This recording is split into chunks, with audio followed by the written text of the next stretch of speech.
भगवद गीता 15वां अध्याय। उसके उपरांत श्री कृष्ण भगवान फिर बोले कि हे अर्जुन, आदि पुरुष परमेश्वर रूप मूल वाले और ब्रह्मा रूप मुख्य शाखा वाले जिस संसार रूप पीपल के वृक्ष को अविनाशी कहते हैं तथा जिसके वेद पत्ते कहे गए हैं, उस संसार रूप वृक्ष को जो पुरुष मूल सहित तत्व से जानता है, वह वेद के तात्पर्य को जानने वाला है। हे अर्जुन, उस संसार वृक्ष की तीनों गुण रूप जलने के द्वारा बढ़ी हुई एवं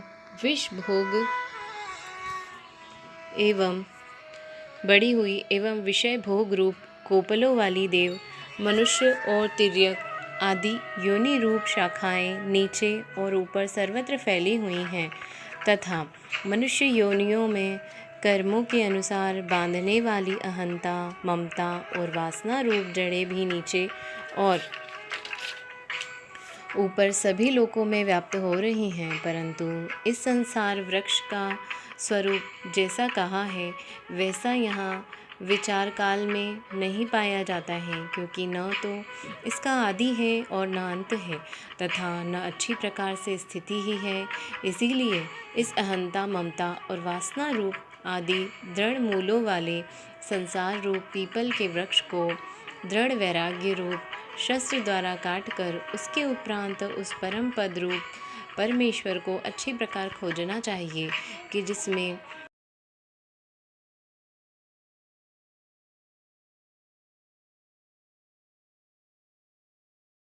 विस्तार को प्राप्त हुई है, उसी आदि पुरुष नारायण के शरण हूँ। इस प्रकार दृढ़ निश्चय करके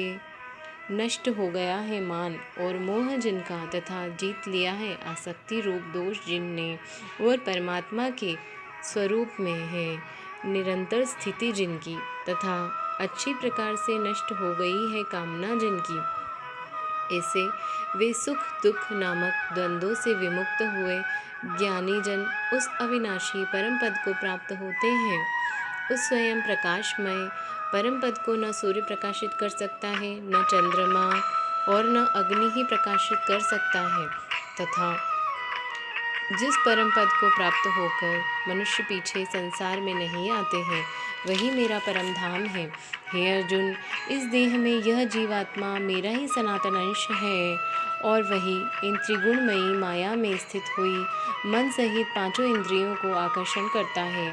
कैसे कि वायु गंध के स्थान से गंध को जैसे ग्रहण कर ले जाता है, वैसे ही देहादिकों का स्वामी जीवात्मा भी इस पहले शरीर को त्यागता है, उससे इन मन सहित इंद्रियों को ग्रहण करके फिर जिस शरीर को प्राप्त होता है उसमें जाता है। उस शरीर में स्थित हुआ यह जीवात्मा श्रोत्र, चक्षु और त्वचा को तथा रसना, घ्राण और मन को आश्रय करके अर्थात इन सब के सहारे से ही विषयों को सेवन करता है। परंतु शरीर छोड़कर जाते हुए को अथवा शरीर में स्थित हुए को,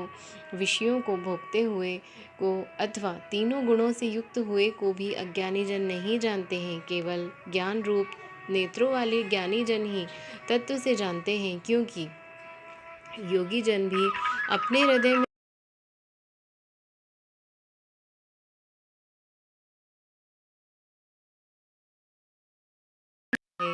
ऐसे अज्ञानी जन तो यत्न करते हुए भी इस आत्मा को नहीं जानते हैं। हे अर्जुन, जो तेज सूर्य में स्थित हुआ संपूर्ण जगत को प्रकाशित करता है तथा जो तेज चंद्रमा में स्थित है और जो तेज अग्नि में स्थित है, उसको तो मेरा ही तेज जान और मैं ही पृथ्वी में प्रवेश करके अपनी शक्ति से सब भूतों को धारण करता हूँ और रस स्वरूप अर्थात अमृत रूप चंद्रमा होकर संपूर्ण औषधियों को अर्थात वनस्पतियों को पुष्ट करता हूँ तथा मैं ही सब प्राणियों के शरीर में स्थित हुआ वैष्णवर अग्नि रूप होकर प्राण और अपान से युक्त हुआ 4 प्रकार के अन्न को पचाता हूँ और मैं ही सब प्राणियों के हृदय में अंतर्यामी रूप से स्थित हूँ तथा मेरे से ही स्मृति, ज्ञान और अपोहन होता है और सब वेदों द्वारा मैं ही जानने योग्य हूँ तथा वेदांत का कर्ता और वेदों को जानने वाला भी मैं ही हूँ। हे अर्जुन, इस संसार में नाशवान और अविनाशी भी यह 2 प्रकार के पुरुष हैं। उनमें संपूर्ण भूत प्राणियों के शरीर तो नाशवान और जीवात्मा अविनाशी कहा जाता है तथा उन दोनों से उत्तम पुरुष तो अन्य ही है कि जो तीनों लोकों में प्रवेश करके सबका धारण पोषण करता है। अविनाशी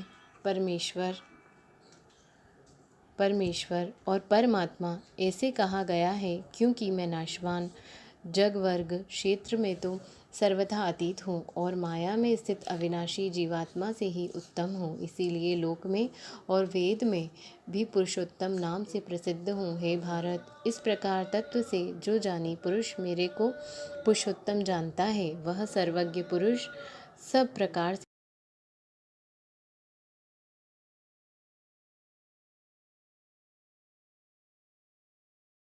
कहा गया। इसको तो तत्व से जानकर मनुष्य ज्ञानवान और कृतार्थ होता जाता है, अर्थात उसको और कुछ भी करना शेष नहीं रहता। इस अध्याय में भगवान ने अपना परम गोपनीय प्रभाव भली प्रकार से कहा है। जो मनुष्य उक्त प्रकार से भगवान को सर्वोत्तम समझ लेता है, फिर उसका मन एक क्षण भी भगवान के चिंतन का त्याग नहीं कर सकता, क्योंकि जिस प्रकार को मनुष्य उत्तम समझता है उसी में उसका प्रेम होता है और जिसमें प्रेम होता है उसी का चिंतन होता है। अतएव सबका मुख्य कर्तव्य है कि भगवान के